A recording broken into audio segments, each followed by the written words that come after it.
Vantagem do Google Colab: você consegue compartilhar o link do arquivo que eu estou digitando. Qualquer alteração que eu fizer aqui, se você abrir o link que eu mandei para você, ele reflete as alterações instantaneamente para vocês aí. Se não refletir instantaneamente, basta teclar F5 para recarregar a página. E aí ele mostra a alteração que eu tiver feito. Desvantagem: quando não tem internet, como é que faz? Não faz. Essa é a desvantagem dele. Olha, depois eu vou pesquisar se o Android, na loja do Android, ele tem algum aplicativo que você instala no seu celular para você digitar código Python. Eu sei que tem, só não sei de cabeça o nome, mas tem. Aí eu mando para vocês depois. Amanhã mesmo eu pesquiso, trago para vocês. Para quem não tem computador, é uma mão na roda. Então vamos lá. Todo mundo conseguiu abrir aí o arquivo? Vocês podem me acompanhar no computador de vocês. Especialmente aqueles que não conseguem enxergar. Se conseguir abrir aí, eu vou dar um F9 aqui para dar um expressor. Então vamos lá. Pessoal, vocês podem ver que está tudo escuro, né? Isso aqui chama-se tema. Eu posso alterar o tema vindo aqui em editar, ver, inserir, ambiente de execução, ferramentas, aí eu venho em configurações. Isso. Aí tem o tema que é dark, tema dark, aí tem um tema que é light. Clicou em light, aí depois você vem aqui embaixo, ó, salvar, ele fica todo branco. Eu pessoalmente prefiro preto por causa do brilho da tela do celular, do computador. O que vocês preferem aqui durante a aula? O preto ou o light? Então, voltando para o preto, ferramentas, configurações. Aí o tema eu mudo para dark e clico em salvar. Prefiro assim.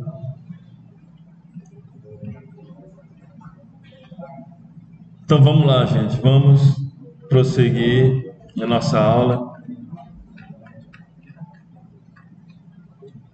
A vantagem agora é que vocês têm em mãos o material e não depende das suas vistas para olhar na TV, né? Já consegue olhar também aí com vocês. Então vamos lá. A primeira coisa é um comentário que já mostramos para vocês como é que a gente consegue comentar um código, uma linha, usando a cerquilha, também conhecida como hashtag, jogo da velha, não é isso?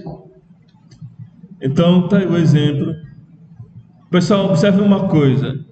Como o Google Colab, o que ele significa para a gente? Ele significa que ele é um ambiente de execução. Só que ele próprio tem o seu computador para executar o nosso código. Ele é um servidor. Então, se você clicar em conectar, igual eu vou clicar aqui em conectar, está conectando. Ele vai estabelecer uma quantidade de memória e uma quantidade de armazenamento para a gente programar. Então veja, ele me deu RAM, que é memória, e me deu disco. Se eu tirar o mouse aqui, não consigo ver. Não consigo ver. Eu vou ter que tirar aqui. Então o que ele deu aqui para mim? Olha, ele deu 12 GB de memória. Esse computador que vocês estão sentados tem só 8 GB. Ele me deu 12 GB de memória e me deu em torno de 100 GB de espaço em disco para armazenar arquivos. É como se o Google te emprestasse o computador dele para que você executasse os seus códigos.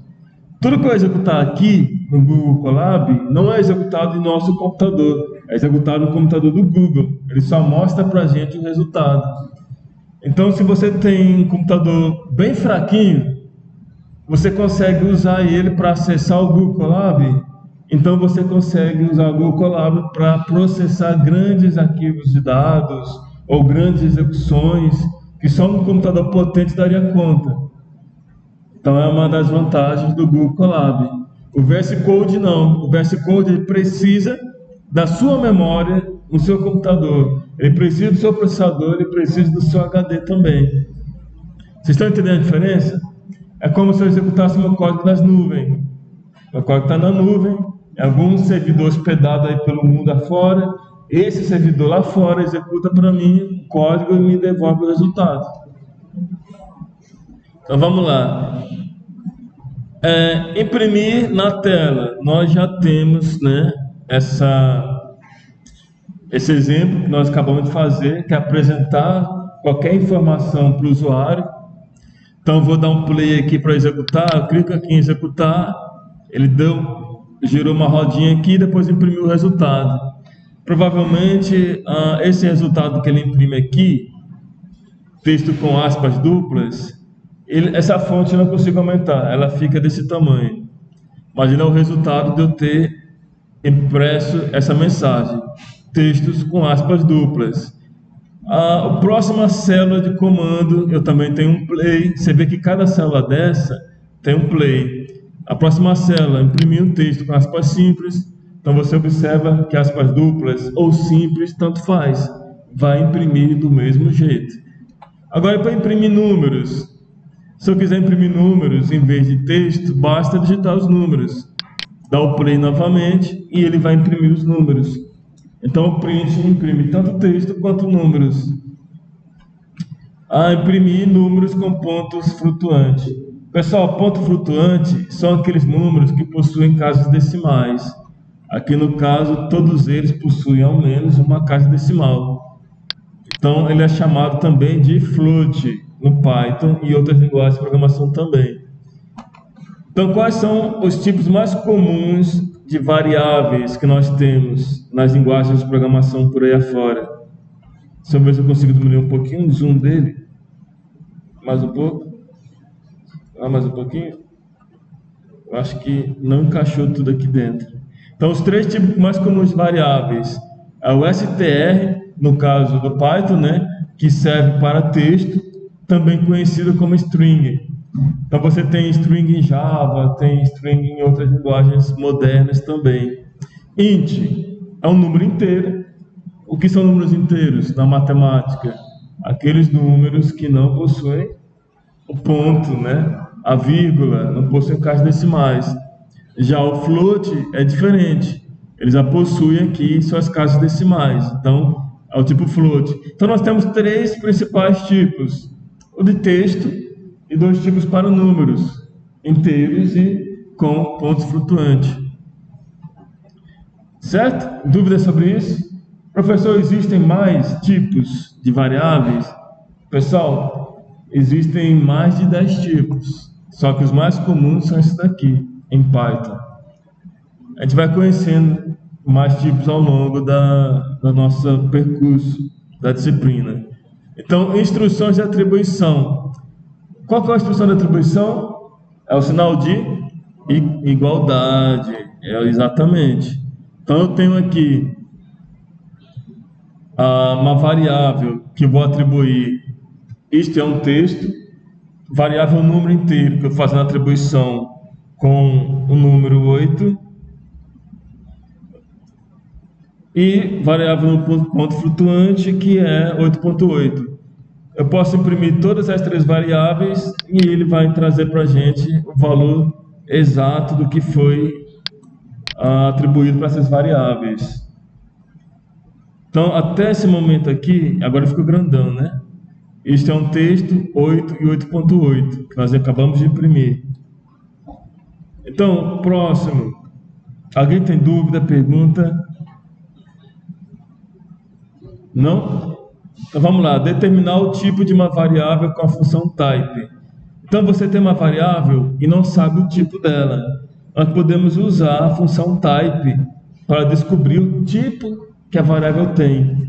Então nós temos aqui, por exemplo, a variável texto, variável com número e ponto flutuante. Para descobrir o tipo dela, basta colocar entre parênteses, porque type é uma função. Essa função recebe como argumento uma variável. Botou lá type, nome da variável, dá um enter, ele vai executar trazendo o quê? A resposta de quem é o tipo da variável. Então eu vou executar aqui dando play, deu play aqui e aqui embaixo o resultado. Então a variável texto é do tipo class str, a variável inteiro do tipo int e a variável flutuante do tipo float. Então toda vez que você tiver dúvida do tipo da variável, você pode usar type. Professor, o que significa essa palavra class? Significa que tudo em Python é orientado a objeto, que é um termo técnico que eu vou deixar para vocês verem no próximo módulo. Não vou entrar nesse mérito agora, porque senão vai bagunçar a cabeça de vocês.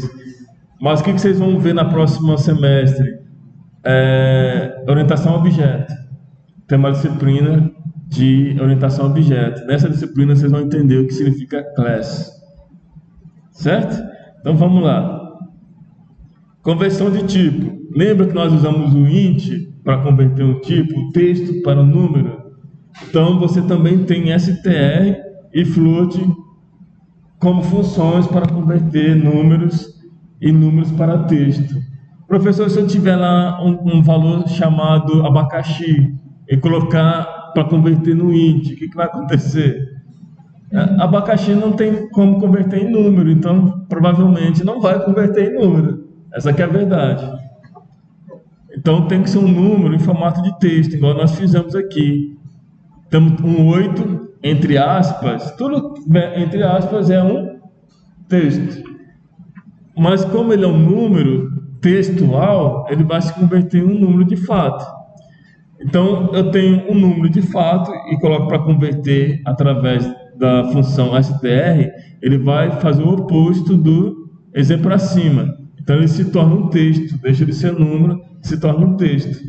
Da mesma maneira, com o float 2.5, está entre aspas, é um texto, ele vai se tornar um número realmente como ponto flutuante.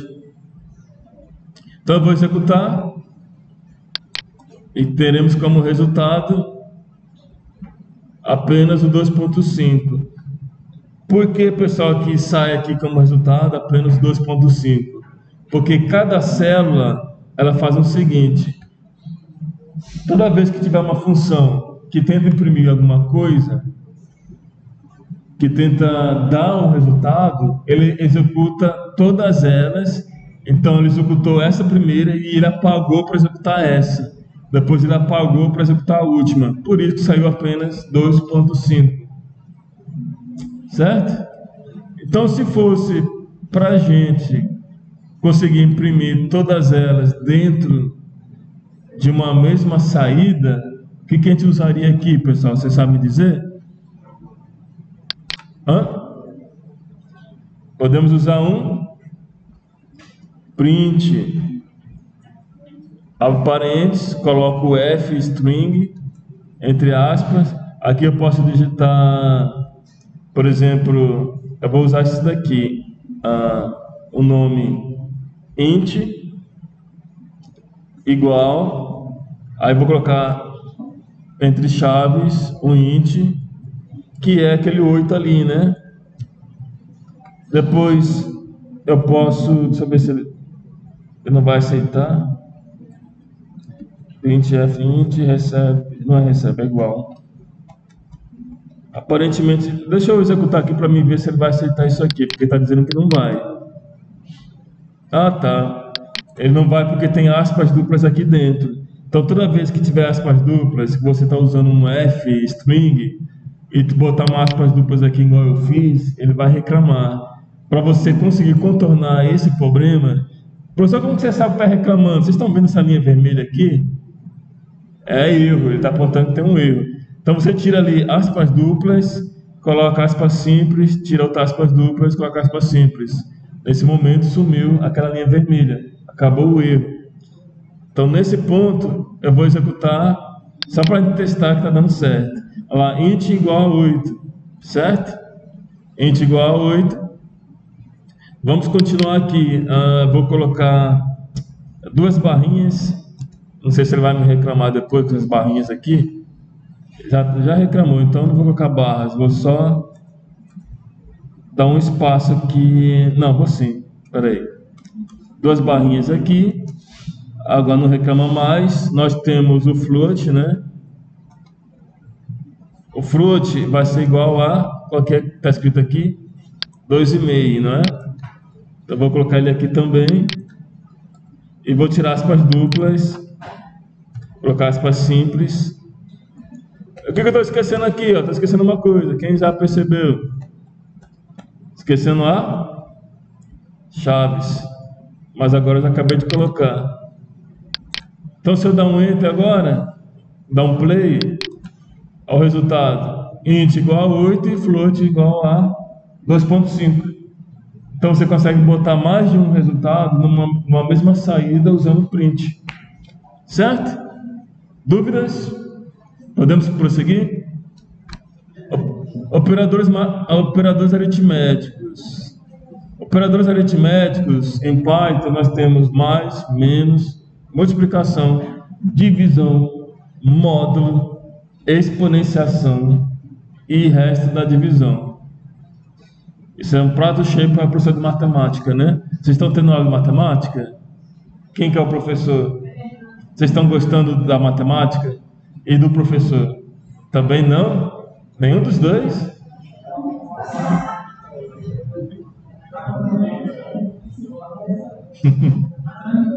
Matemática é legal, gente. Olha só, TDS e qualquer outra área da computação é matemática, gente. Então você não gosta de matemática, você está no curso errado também. A computação nasceu da matemática.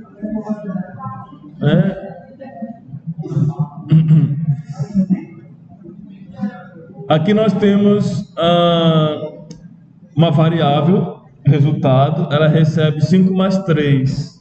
E depois eu imprimo o resultado. Eu vou executar. Vocês preferem assim, igual eu estou fazendo, com esse zoom gigante, ou vocês preferem normal, sem o zoom?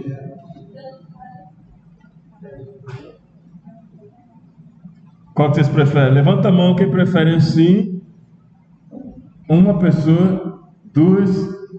E quem prefere assim, levanta a mão assim, ó, com esse zoom grandão. Então eu vou continuar usando o zoom grandão. Vocês sabem como que eu faço esse zoom grandão?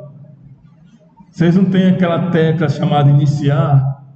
Você segura ela e clica na tecla de mais. Aí ele pega e desce o zoom. Para você sair, é a tecla iniciar e o botão ESC, que é o primeiro botão à esquerda, lá em cima, ESC. Aí você sai do modo zoom. Curiosidades, né?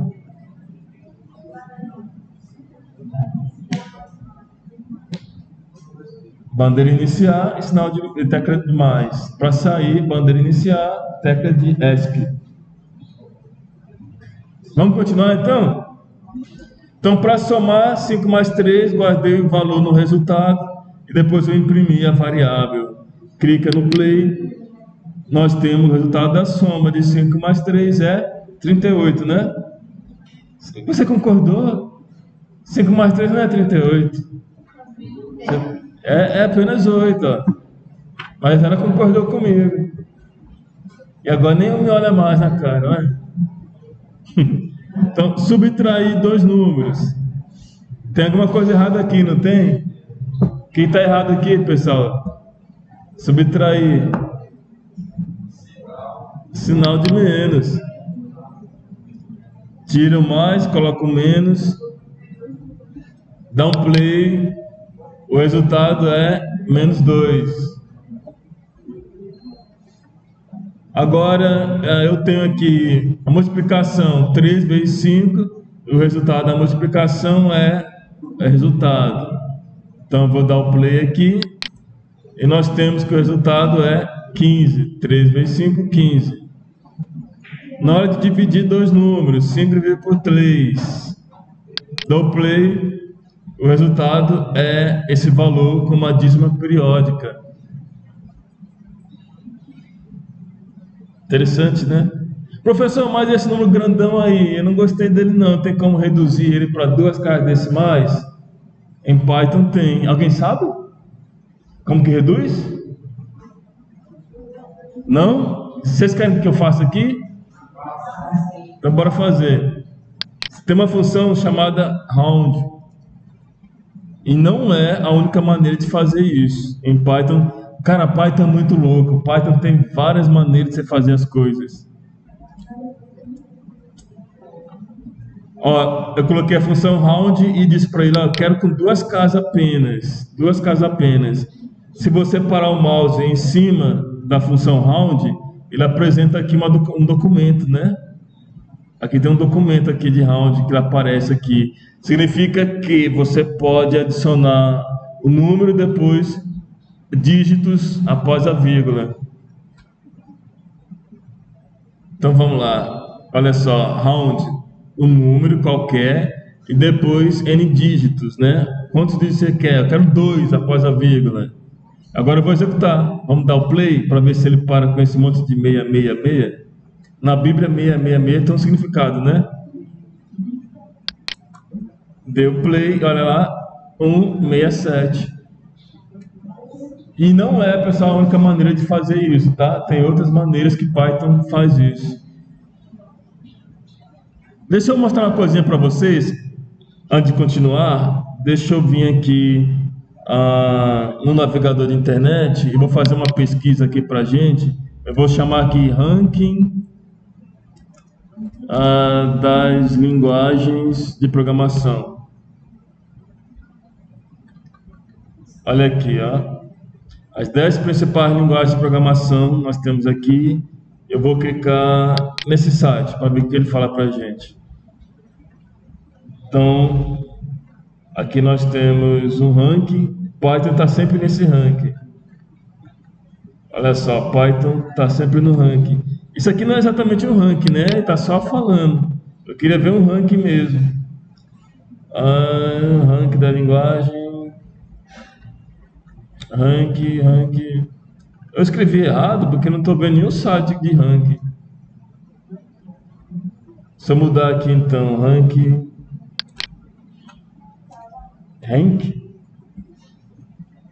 Não, eu estava escrito certo. Oi? Na imagem?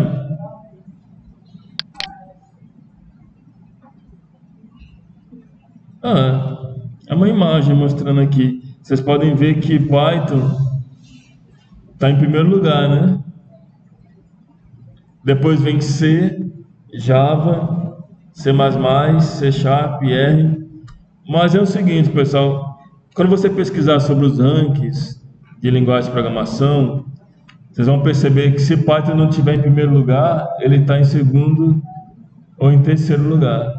Mas frequentemente, 90% das vezes, Python está no ranking de primeiro lugar. 90% das vezes. Só que eu não achei um site que eu queria mostrar para vocês. Será que eu consigo encontrar ranking do Stack Overflow? Ranking Stack Overflow? Deixa eu ver aqui. Developers. Não. Talvez eu procure mais amada. Aqui nós temos. Olha só. Aceita. Então, comparando as trends com nossas linguagens mais amadas, né? A maioria das linguagens mais amadas. Love significa amor. Então, nós temos aqui. Python está lá em cima, né? Sempre. Mas cadê mais amado em survey, na pesquisa? Eu não consigo achar um ranking, cara. Fala sério. Aqui mais uma imagem, novamente, de ranking. Python tá lá em cima, top, né? Python. Depois JavaScript, Java. Depois Android. Repete Python aqui de novo. Mas é isso que eu falei para vocês. Aqui nós temos evolução também, né? Aqui está escrito o seguinte: número de questões por mês. Então, Python era mais assim, a mais procurada, né? O maior interesse está em Python. É isso. Deu para convencer que Python é uma boa ideia? Então vamos lá, continuando. As operações matemáticas, resto, exponenciação, divisão, operadores de atribuição. Tem uma coisa interessante aqui em operador de atribuição, que é o seguinte: nós sabemos que sinal de igual atribui um valor para alguém, uma variável. Então var recebe 5, print var 5. Uma forma de você fazer a mesma coisa que var recebe var mais 5, ou seja, uma variável, ela possui um valor. X recebe 2. Aí você quer somar mais 3. O que você faz? Você pode colocar x, espaço, sinal de mais, igual a 3. O que ele está fazendo aqui? Esse mais e igual, ele pega var, recebe var mais 5. Se eu colocasse 15 aqui, seria var. No caso, eu coloquei que var, ele tem valor 5, certo? E aqui então, var, que tem 5 mais 15, vai para 20. Dou um enter, executo, e está aqui o valor 20. É possível fazer isso em Python. Assim, também é possível fazer com subtração. Então, 20 menos 5 é quanto? 15. E aí eu tenho que 15 vezes 5 é quanto? 3 segundos. 125? 175? 75? Olha aí, Sid Clay. Aí, pessoal, já acharam o ponto de referência para matemática. Sid Clay. 75 dividido por 3, Sid Clay, dá quanto? 25? Rapaz, ele responde na lata. Nem pensa. Olha, descobriu um talento aqui, hein, de matemática. Você fez matemática já, Sid Clay? Você é estudante de matemática? Faculdade, não? Só tem facilidade mesmo.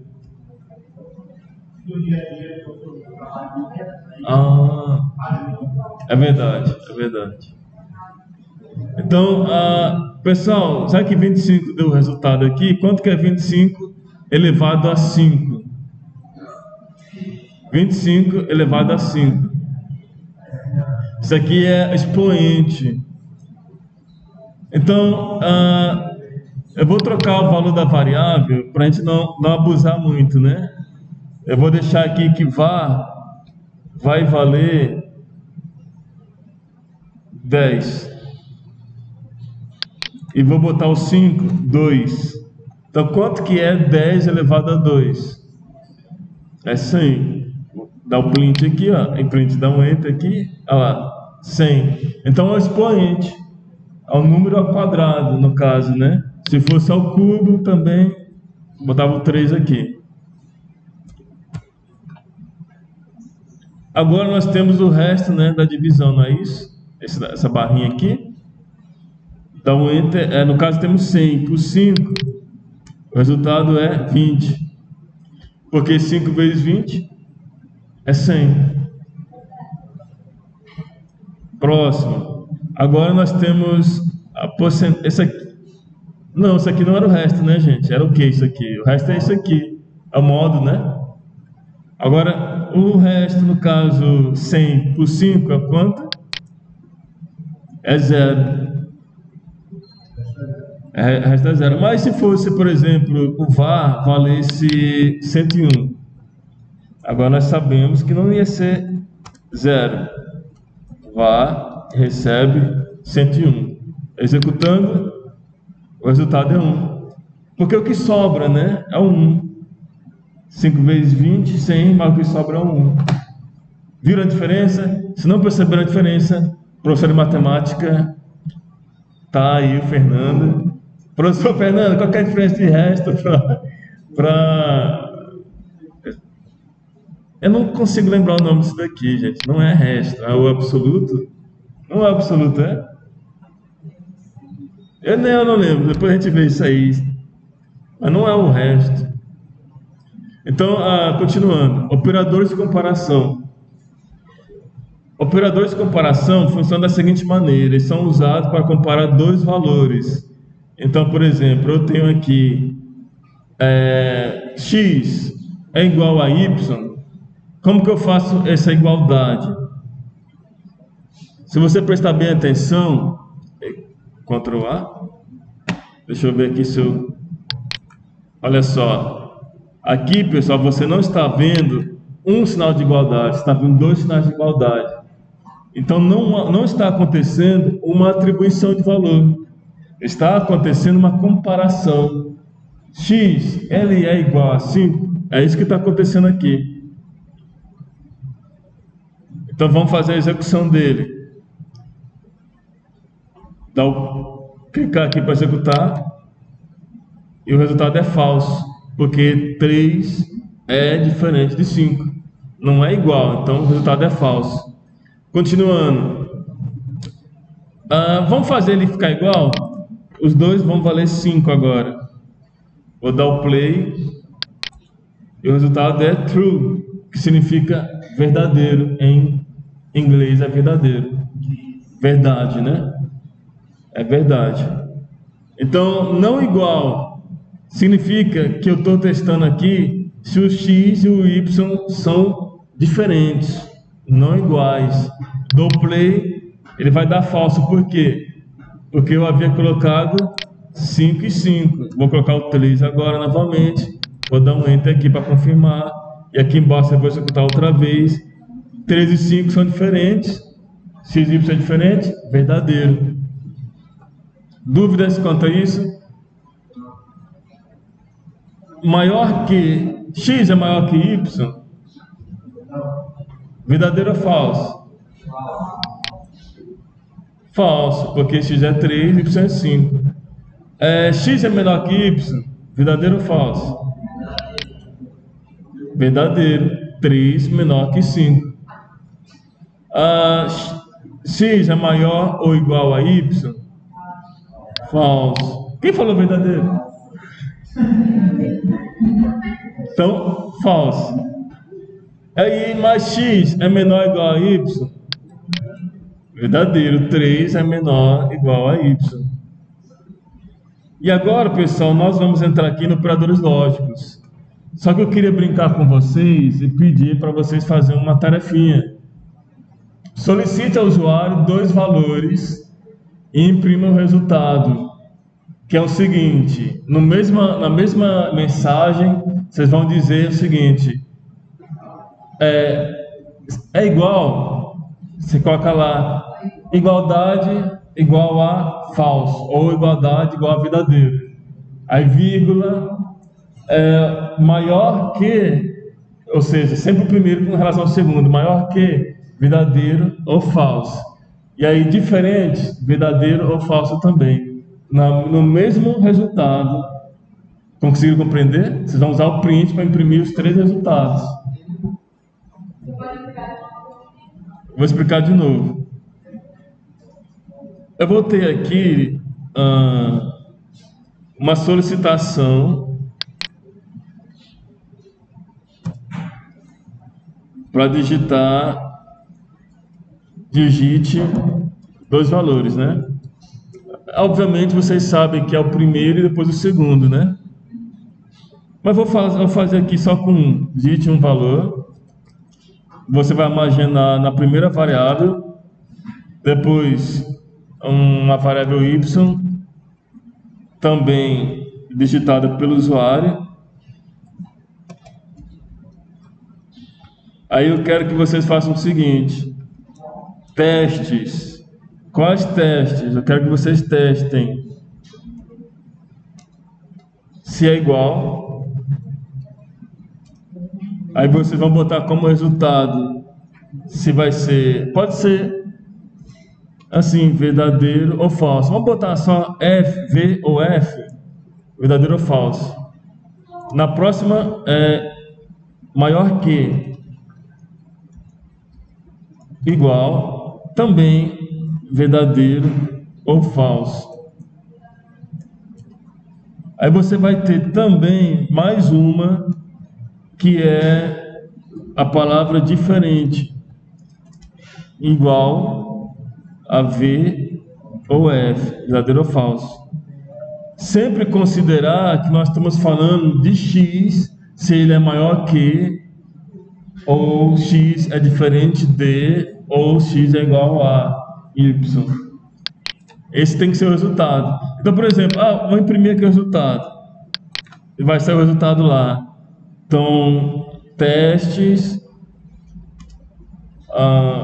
igualdade, deu verdadeiro ou falso. Deu falso. No caso, vocês sabem que é o F, vírgula, maior que, por esses dois números que o usuário digitou, deu verdadeiro, vírgula, diferente, que são diferentes, né? E deu verdadeiro também. Esse é o resultado. Depois que o usuário digita os dois números, o resultado tem que ser uma frase, né? Uma mensagem cujos testes foram de igualdade, maior que e diferente. Conseguiram entender a lógica da coisa? Então vamos lá, 5 minutinhos mesmo. Vocês podem fazer no VS Code ou podem fazer no doutorado.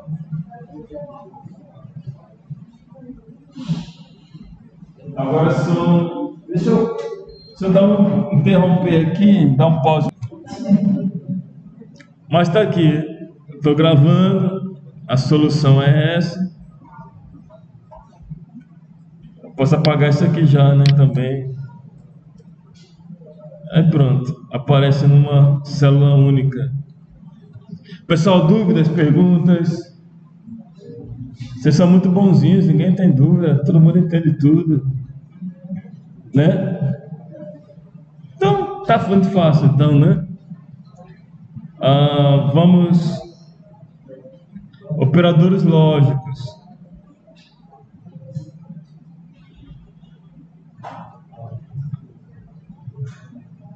Pessoal, operadores lógicos é o seguinte: você tem o AND como operador lógico, tem o OR e tem NOT, que é negação de AND ou de OR, dependendo da aplicação.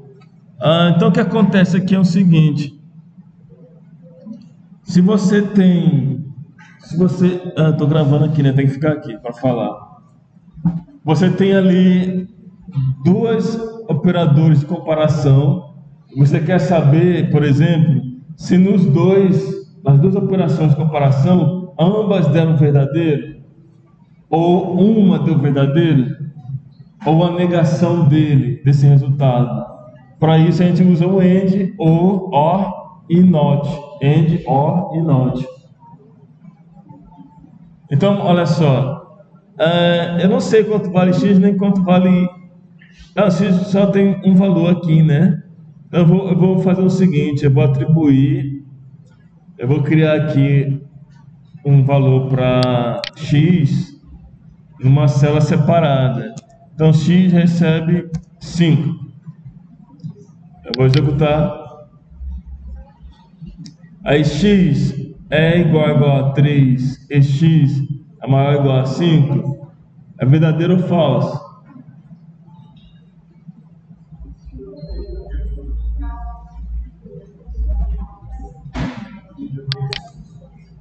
Olha só, deu falso. Porque X, ele não é igual a 3. O valor dele é 5. Então, o que está acontecendo aqui? Você tem isso aqui acontecendo. Deixa eu abrir aqui um bloquinho de notas. Então, você tem lá. Ocorre de um lado, você tem a operação de comparação. Comparação 1, e do outro lado você tem comparação 2, segunda comparação. E no meio, o que você tem aqui no meio? Você tem o operador lógico. O operador lógico, ele vai perguntar AND. O que o AND significa, gente? Significa o seguinte: o AND, ele só vai ser verdadeiro se todo mundo for verdadeiro. True AND. True AND true resulta em... Vai lá. Eu estou gravando.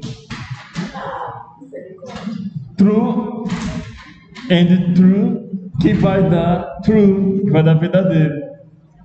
Então, professor, e quando que AND vai ser falso? Ele vai ser falso quando qualquer um dos dois lados forem falso. Então, isso aqui vai ser falso. E se isso aqui for falso e falso, o resultado é falso. Então, ele só vai ser verdadeiro quando um dos dois lados for verdadeiro. Mesmo que aqui eu coloque verdadeiro primeiro e depois falso, o resultado é falso. Essa é a lógica do AND. Professor, e a lógica do OR?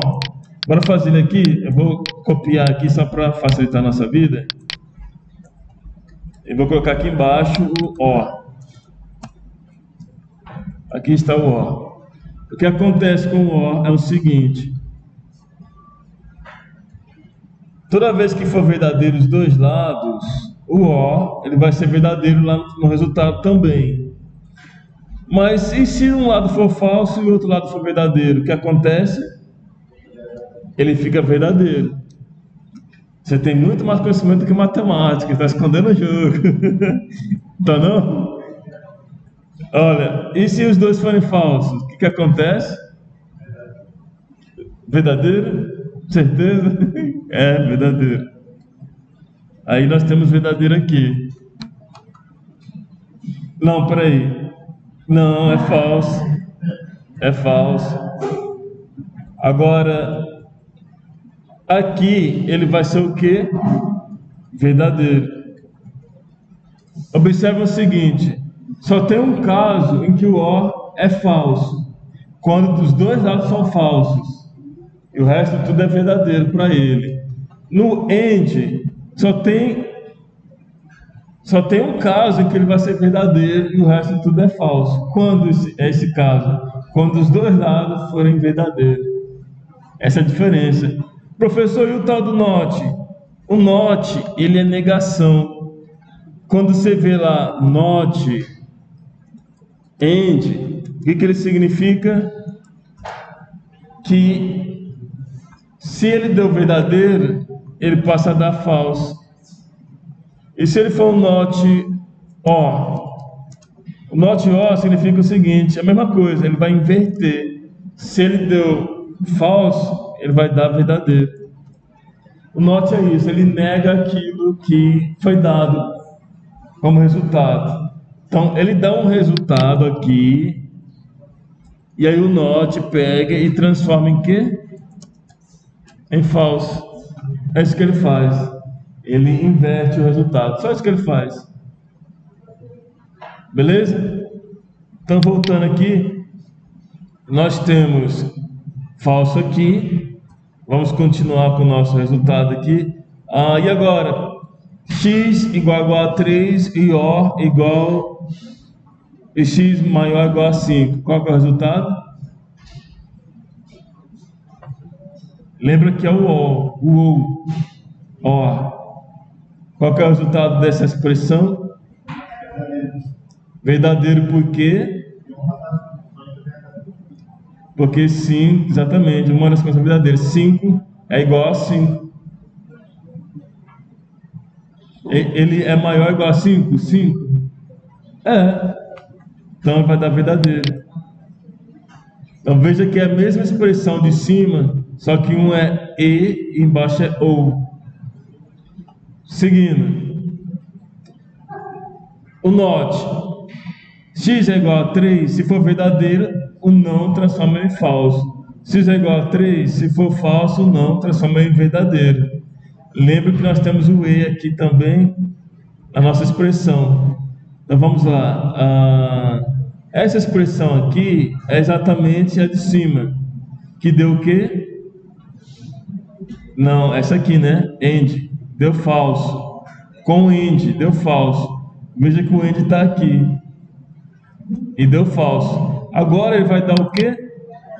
Verdadeiro, porque ele só inverte, só isso que ele faz. E agora nós temos um not com o ou. Se o ou lá em cima havia dado verdadeiro, com o not aqui embaixo ele vai dar falso. E aí está. Estão prontos para fazer mais uma atividadezinha?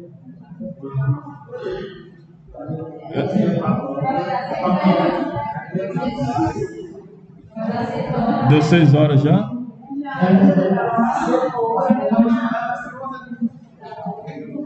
Falta 9 minutos. Bora fazer mais uma. Aqui, ó. Não. Eu vou explicar só mais esse aqui, ó. Operadores de identidade. Pessoal, operadores de identidade. Operadores de identidade são usados para comparar os objetos.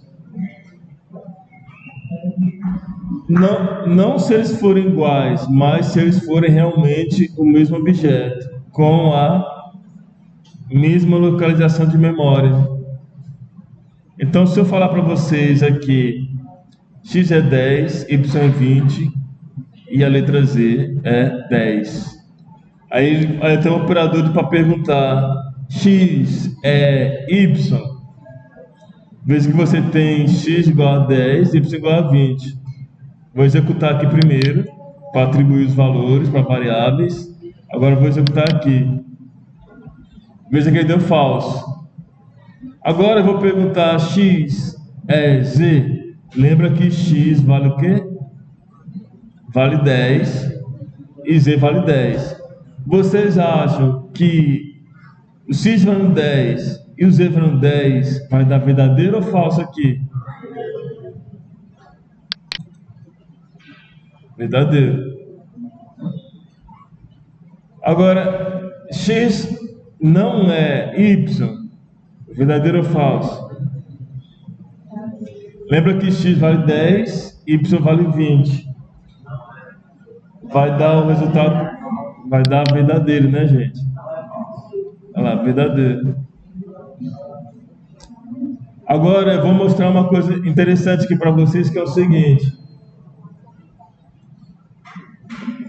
A função x e a função id, elas dão para a gente o endereço da memória. Lembra daquela explicaçãozinha? Deixa eu ver se ainda está aqui.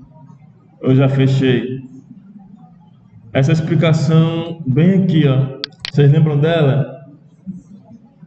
Agora nós vamos ver não somente a variável, mas o endereço na memória.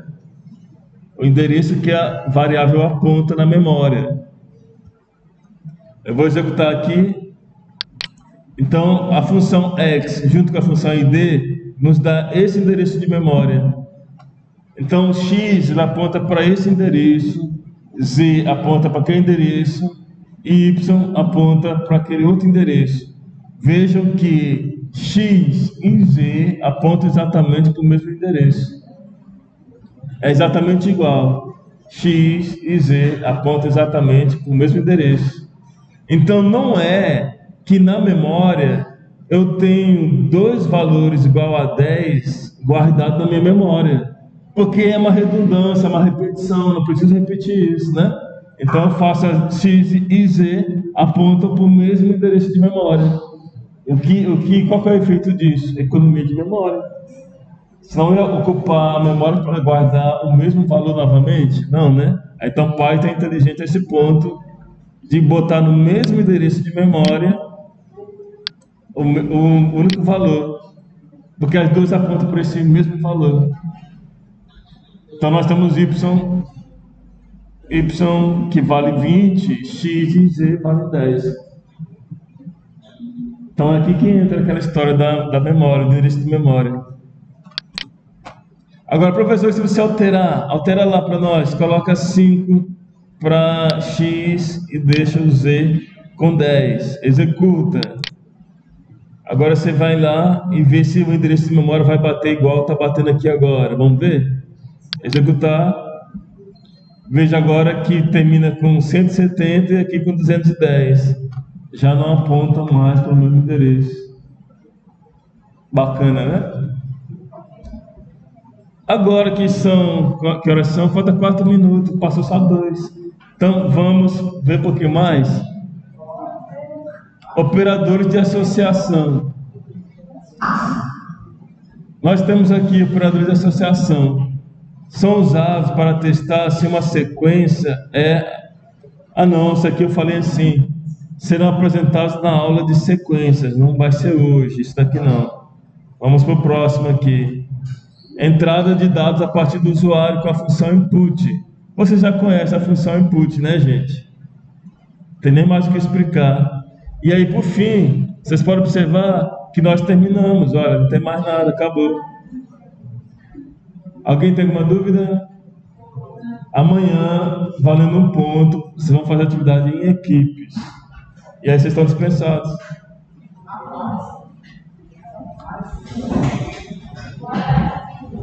Mas